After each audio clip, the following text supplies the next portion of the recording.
you're trying to get me to say something that I'm not going to go over that line. I can only say what I saw there was somebody who claimed to be interacting with something.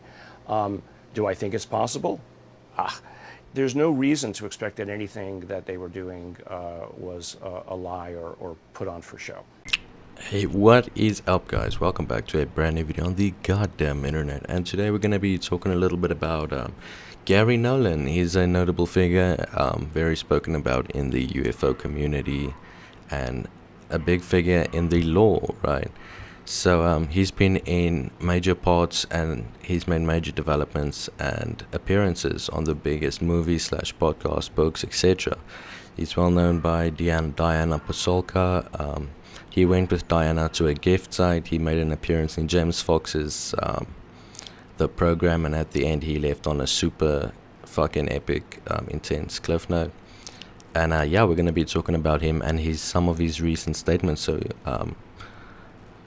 yeah, get your snacks, get your popcorn, and stay till the end, because the best parts are always there. Share, because that helps the absolute most. UAPs, perhaps non-human technology of some kind, have they caused injuries, or is there merely a correlation of injuries that you've seen? I've seen, unfortunately, no direct causation.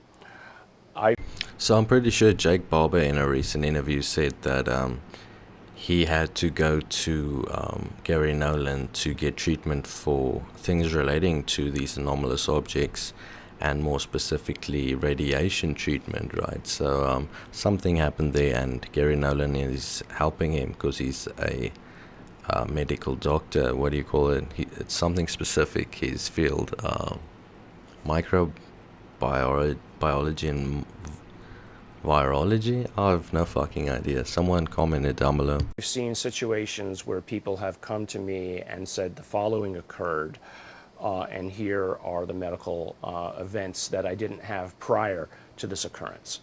So all I have are stories that other people come to me with that are what you would call secondhand stories. But I have seen the damage, and I can't explain what it is that the damage, what would have actually caused such damage absent some kind of radiation. So Garry Nolan has recently spoken about psionic agents, abilities, and this topic in general recently. So we're going to be checking that out, and as always, we do check out every angle of this, every update as soon as it comes out. So, Professor, on the evidence you've seen, do you find it plausible that the US government is using psionic, psychic operators to attract UAP, NHI craft?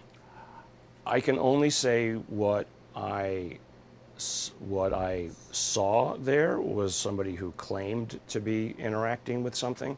Do I think it's possible?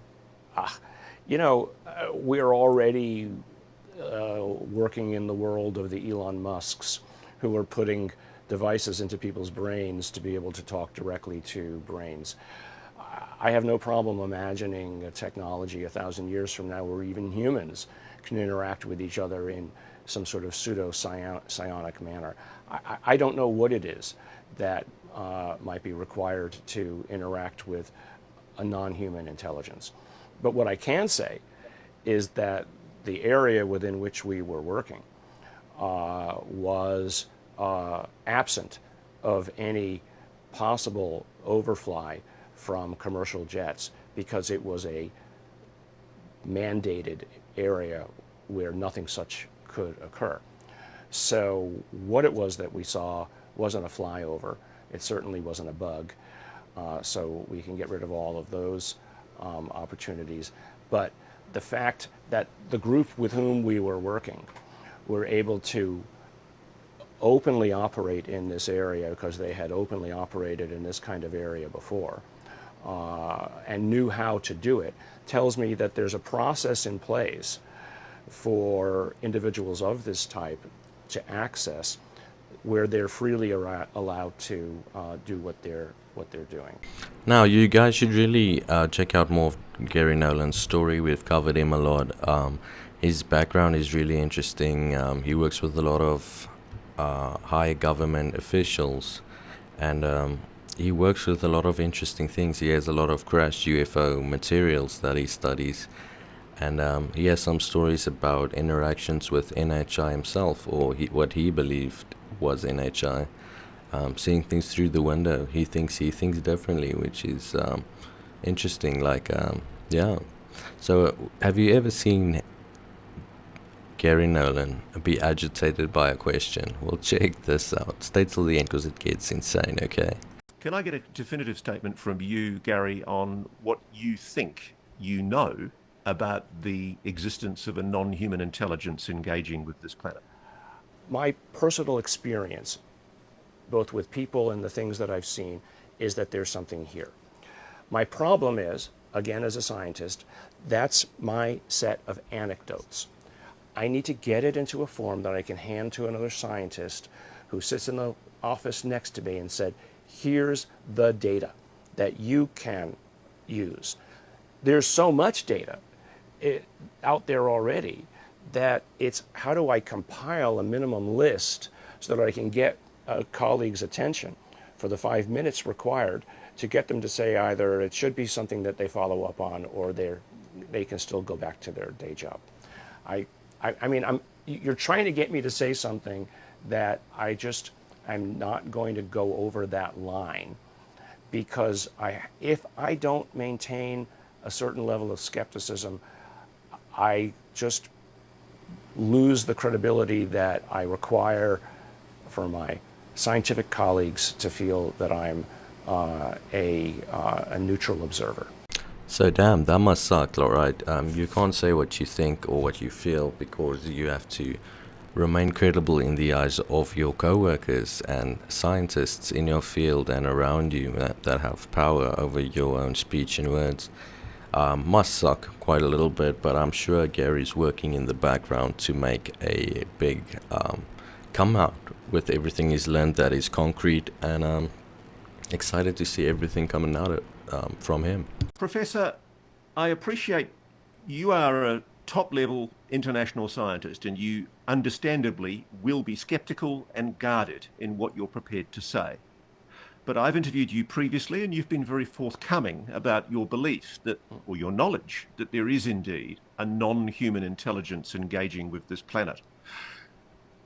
About here, though, from Jake Barber and his colleagues is on another level entirely. For the first time, first-hand witnesses to what we say is a retrieval program involving a non-human intelligence technology. Tell me what you think about the credibility of these witnesses, and what are your impressions about the whole idea of a non-human intelligence engaging with this planet when we still are in a situation where the military, the Pentagon, is flatly asserting that there is no evidence of any kind of extraterrestrial intelligence engaging with this planet? So everybody that I've interacted with around this particular incident has been, they're either the best actors in the world and are all deserving of an Oscar next year, or what they're telling me is the truth. I'm a good read of body language and personalities, and what I saw, the way in which they acted, they didn't just act as people as a part in a play.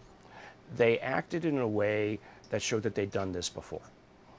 And so that told me that they knew what they were doing. They weren't doing this for the first time. You know, they don't bring a Stanford professor to a secure site to witness this, so that there wasn't all of this effort put into it just for me. I was just there for observation. There's no reason to expect that anything that they were doing was a lie or put on for show. It just lends further support to things that I've already said before, that the chance that all of this is by chance or is just a whole bunch of mistakes is diminishingly small. It's to the point now where it's up to the true skeptics to come forward and say, what are the standards that you're going to require for there to be proof? Does an alien or an extraterrestrial or a non-human intelligence have to walk out on stage and shake your hands? Is that your standard of proof? Or is your standard of proof that of a scientist, which says, I see preliminary data here, and something which is even more than preliminary data, that says, hey, it's time to put together a public response and a public program that allows the public to know what the data is, rather than putting all the money into things that are going on clearly behind the scenes that you're just going to basically black out when any reports are being provided. I think those days are over. I go wrong, I lost a friend somewhere.